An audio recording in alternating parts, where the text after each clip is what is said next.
Amalunga we-Operation Dudula namhlanje athethe umtjhagalo awutshingise endleleni zePolokwane njengomana banenlilo ezimbalwa nje.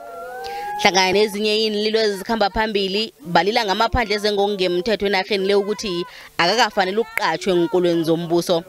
Bathi nabantwana bamaphandle anganancwadi abakafanele ukuthi bafumane isizo lezemali kezefundo eSewula Afrikhapha.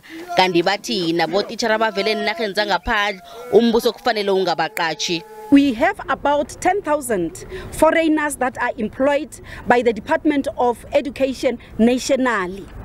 So we know that our own are not getting jobs because the posts have been occupied by those foreigners. Imphathimandla zefundo zithembise ukuthi zizokuphendula maduze mayelana nendaba le. The intention was to deliver the memorandum to the MEC as it is addressed to her.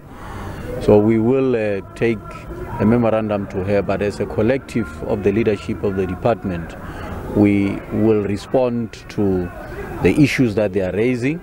Amalunga la ayelelisa yonke umnyango kahulumende ngomlayezo othi bahlale bazi ukuthi yonke into eyenzekako bayiqalile.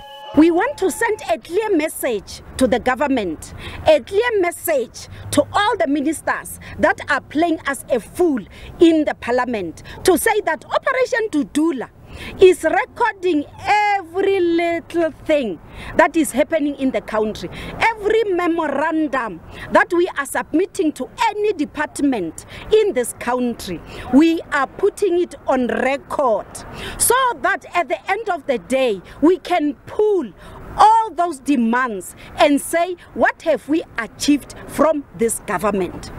Umtjhagalolo ungomunye wamahlelo wokutjhagala enarheni zombelele ebeqalwe ukuthi ubanjwe emfundeni ezifana neGauteng, eTjingalanga Kapa kunye nePumalanga Kapa.